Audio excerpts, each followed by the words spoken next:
Pour effectuer nos premières lignes de code, nous allons voir comment installer Sublime Text, un éditeur de code à coloration syntaxique très simple et facile à prendre en main. C'est parti. Donc je commence par aller faire ma petite recherche, Sublime Text, je vais sur le lien. Ici, il me propose directement la version pour Windows car il détecte que je suis sur Windows. Sinon, j'ai la version Mac ou Linux, mais si vous êtes sur Mac, il la détectera forcément aussi. Je vais faire Download for Windows. Je vais dans mes téléchargements. Je double-clique sur le fichier d'installation. Je fais Suivant, Suivant et Installer. Terminé.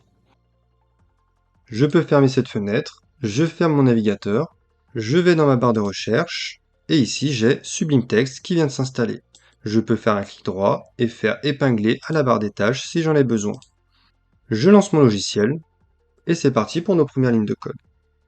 Ici, très important, en bas à droite, vous avez Plain Text. Plain Text, c'est juste du texte écrit. Vous allez vous mettre en format HTML.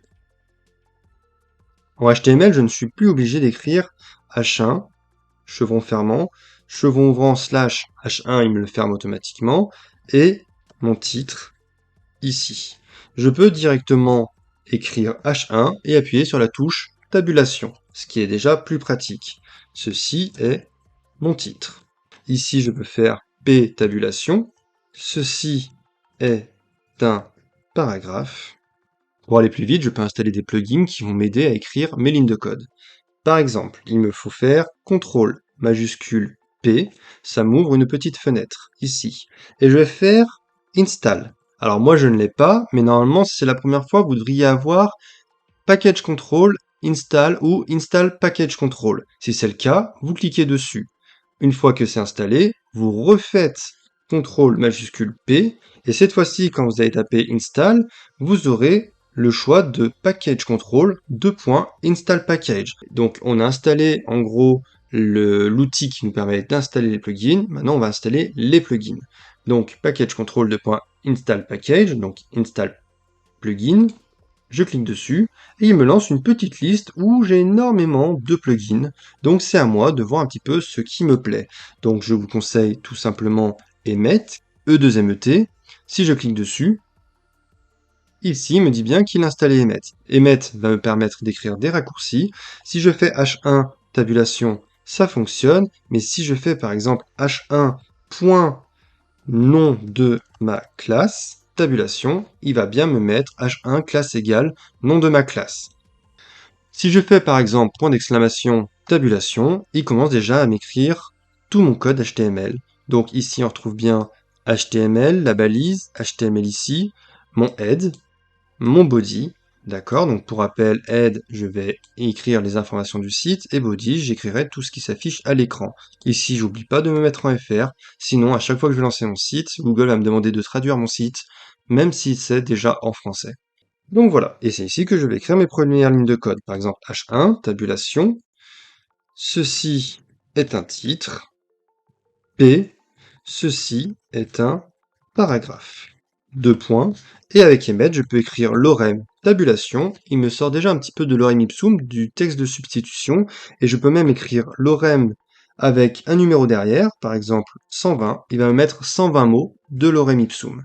J'ai pas mal d'autres raccourcis aussi avec Emmet. Je peux par exemple faire UL supérieur à LI. D'accord, ici on voit déjà qu'il commence à nous écrire notre code. Donc en gros je lui dis écris un UL avec à l'intérieur un LI. Je peux faire par exemple LI fois 6, donc ça c'est le signe multiplié en informatique. Il va me sortir un UL avec 6 listes. Et je peux dire par exemple à l'intérieur de cette liste, de ces LI, je veux des liens. Des liens qui ont par exemple la classe avec un point link, par exemple. Et je fais tabulation, il m'écrit déjà mon code.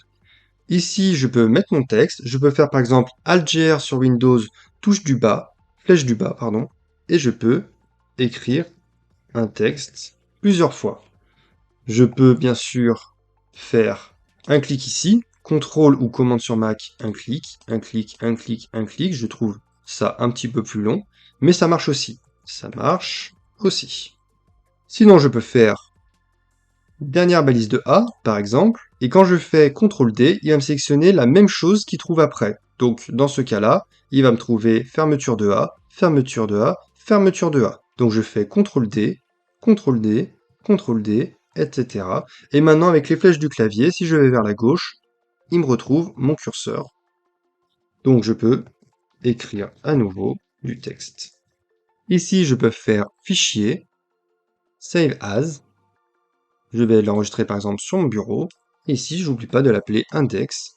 Il est déjà en HTML parce qu'en bas à droite, j'avais paramétré HTML à la base de plain text. Sinon, j'aurais très bien pu écrire index.html ou bien sinon, changer le format ici. Je fais enregistrer. Je quitte mon document. Ici, je double-clique sur index.html et on voit bien qu'il m'a écrit mes premières lignes de code. Alors, imaginons que j'ai un dossier avec plusieurs fichiers à l'intérieur. Je vais l'appeler mon site web, je glisse à l'intérieur index.html, je vais à l'intérieur, je vais faire clic droit, nouveau, document texte, et je vais l'appeler style.css. Je remplace l'extension, il me demande si je veux bien la remplacer, je dis oui. Si vous n'avez pas ça, attention, il suffit d'aller dans Afficher, ici, Afficher, et mettre extension de nom de fichier. Maintenant, pour importer mon projet web dans Sublime Text, je vais l'ouvrir et je vais faire un cliquer-glisser de mon dossier dans le logiciel. Je lâche et ici j'ai bien mon projet. Ici, je peux double-cliquer sur index. Si je clique une fois sur un fichier, il me le met en italique, ce qui veut dire que c'est juste une prévisualisation. Pour vraiment pouvoir l'éditer, je double-clique sur le fichier. Ici, c'est bon. Index.html, si je change quelque chose, par exemple ici, je mets plutôt voici, ici il va mettre un petit disque gris. Disque gris qui veut dire je ne l'ai pas enregistré. Donc je fais CTRL S et ici la croix me dit que je l'ai bien enregistré, je ne peux que le fermer. Maintenant, je peux faire un clic droit sur mes fichiers. Si je fais un clic droit, je peux soit les renommer, les supprimer ou ouvrir le dossier où est situé le fichier. Moi, je n'ai pas beaucoup de choix ici, je trouve. Je vais faire CTRL majuscule P pour retrouver ma petite liste ici. Je réécris install pour avoir accès à package control install package et le plugin que je vais installer, c'est Sidebar Enhancement. Je l'ai ici. Sidebar Enhancement. Je clique dessus. Alors là, il vient de s'installer. Vous avez peut-être pas fait attention, mais ici en bas, il y avait un petit mouvement qui signifiait l'installation du plugin. Ici, maintenant, je peux faire clic droit et j'ai accès à beaucoup plus de choses. Ça va être intéressant si je veux, par exemple, à partir d'ici, faire Open in Browser, Chrome, c'est beaucoup plus rapide. Le dernier plugin que je trouve intéressant pour débuter, c'est pour mettre en valeur les couleurs quand on fait, par exemple, du CSS. Je fais à nouveau CTRL majuscule P, encore install, package control install package, et ici je vais appeler Color Highlight. C'est celui qui a la petite palette de peinture. Je clique dessus. Là, il me l'a enregistré. Et maintenant, si je vais dans mon style.css, que je mets H1, et que je dis Color Red, il va surligner en rouge, d'accord, et il va me mettre un petit point ici, dans la zone de défilement. Je peux mettre, par exemple, Color Blue, ça fait exactement la même chose. Color dièse 56 FF 85, ici il va me mettre également la couleur. C'est plutôt pratique pour s'y repérer. Nous venons de voir comment installer Sublime Text, nous avons fait un petit tour très rapide sur ce logiciel. Je vous dis à bientôt pour une prochaine vidéo.